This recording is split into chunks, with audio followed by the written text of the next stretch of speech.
TV सत्यमेव व्रतम. नमस्कार. प्रहार टीव्हीच्या face to face कार्यक्रमात आपलं स्वागत आहे. हिंगोली नगरपालिका निवडणुकीची रणधुमाळी सध्या सुरू आहे.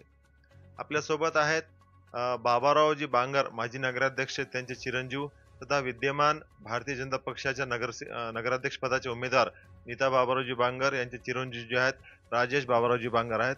आता त्यांचं इंटरव्ह्यू घेण्याचं कारण जो आहे ते जेनझी मध्ये मोडतात. ते तरुण आहेत, तर नेमकं तरुणाच्या मनात काय आहे हे नेमकं ते चांगल्या प्रकारे सांगू शकतात. स्वागत आहे.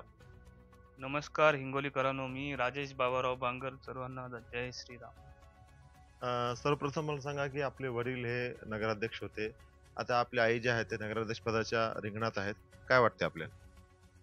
जसं तुम्ही बघत आहात की 2016 मध्ये हिंगोलीकरांनी माझ्या वडिलांना नगराध्यक्ष पदासाठी संधी दिली.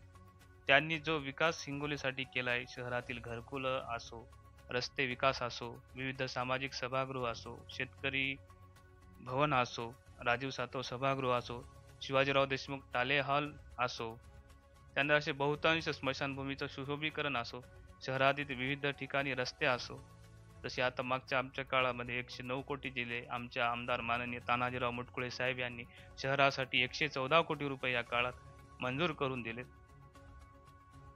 आपण जेनझी मध्ये मोडतात, तर सध्या नेमकं तरुणांचा कल हा कोणाकडे आहे?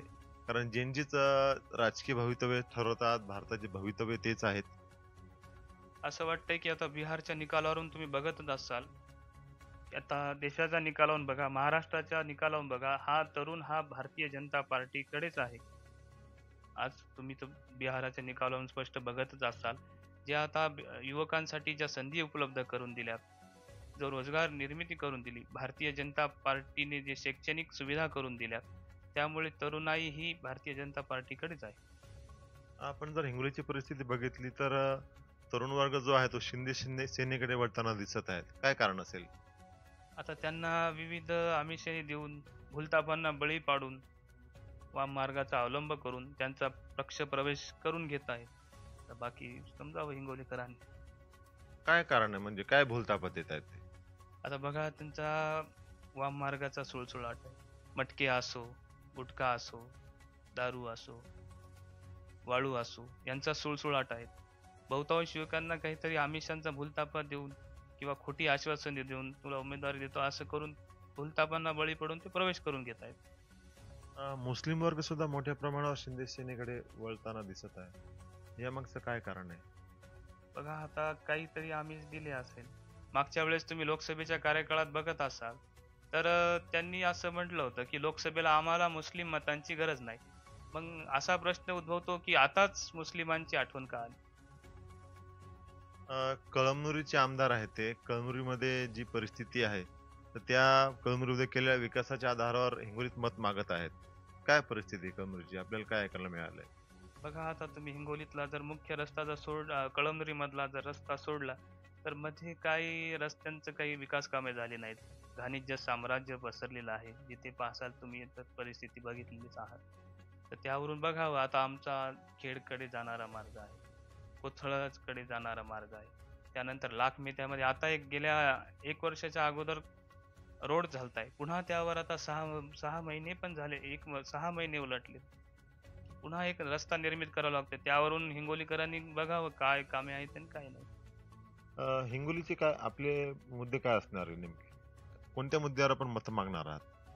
बघा, मागच्या काळात जो विकास कामं केले आणि जे अजून राहिले असतील त्या विकास कामावर, जसं आता अजून युवकांसाठी नवीन ग्रंथालय, वाढते ते ग्रंथालय स्थापन करू, कारण त्यांना शैक्षणिक शिक्षणात त्यांचा भर पडावा. त्यानंतर हिंगोलीत सौर ऊर्जेचा एक प्रोजेक्ट आणू. त्यानंतर आमदार साहेबांनी आता 86 कोटी रुपयाची नवीन पाईपलाईन योजना आणली आहे आणि अजून बरंच काही असेल ते पूर्ण करू.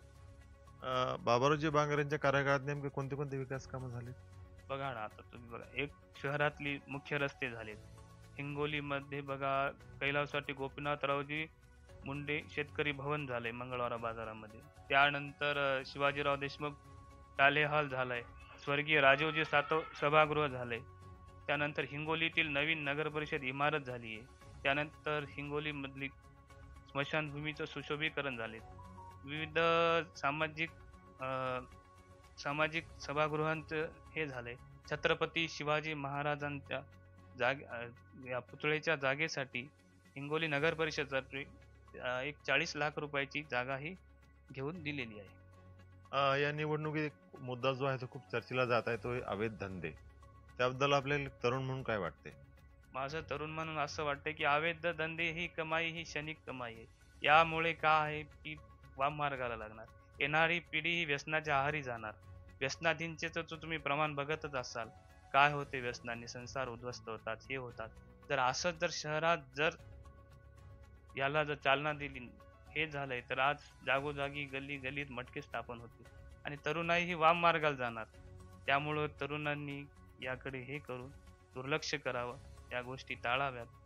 जो आपला विकास करणार, जसं भारतीय जनता पार्टी आम्ही ते कामं केलीत, अजून पण कामं करू, चांगल्या माणसाला, चांगल्या विकासाला, आपलं वाईट न घडवणाऱ्या न करणाऱ्या माणसं अशी संधी द्यावी. अ, आता दोन जे उमेदवार जाहीर झाले ते दोन्ही बांगर आहेत. मग दोनपैकी एकाच बांगरला मतदारांनी का मतदान करावं? तर दोघांची पार्श्वभूमी सर्व हिंगोलीकरांना माहिती आहे. तुम्हाला माहिती आहे, पूर्ण सर्वांनाच माहिती आहे. या बांगरांनी काय केलंय, कधी आमचा वाद नाही, कधी आमच्या वडिलांचं हे नाही, कधी वादग्रस्त विधान नाहीये, कधी कुठं भ्रष्टाचाराचा आरोप असं कुठं काही नाहीये. तर त्यामुळे बघावं आता हिंगोलीकरांनी मागील काळात जो विकास केलेला आहे आणि अजून आमचं केंद्रात सरकार आहे, राज्यात सरकार आहे, भारतीय जनता पार्टीचे आमदार हिंगोलीत हे आमचे आहेत. मागच्या काळात नगराध्यक्ष होते, त्यामुळे आमच्या पक्षाकडून कुठल्याही निधीची कमतरता पडणार नाही. त्यामुळे हिंगोलीच्या विकासात, सौंदर्यात आणखी भर पडणार. त्यासाठी हिंगोलीकरांनी आम्हाला पुन्हा एकदा संधी द्यावी. काय वाटते आपल्याला निकालाचं चित्र काय असेल? खरं खरं सांगा, म्हणजे तुम्ही एक उमेदवाराच्या मुलगा म्हणून तुम्ही असं बोलू नका, खरं खरं सांगा. मला आज एक तरुण म्हणून असं वाटतंय की हिंगोलीतील जनता ही विकासालाच भर देणार, ही शांततेला भर देणार, गुंड प्रवृत्तीला भर देणार नाही. त्यामुळे मला असं वाटतंय की हिंगोली नगर परिषदमध्ये नगराध्यक्ष हा भारतीय जनता पार्टीचा असणार, नगरसेवक पण भारतीय जनता पार्टीचेच निवडून येणार. तर हे होते राजेश बाबारावजी बांगर यांनी स्पष्टपणे सांगितलेलं आहे की हिंगोलीची जनता आहे गुंडगिरीच्या मागे न जाता विकासाला मत देणार आहे. कन्हैया खंडेलवाल, प्रहार टीव्ही, हिंगोली.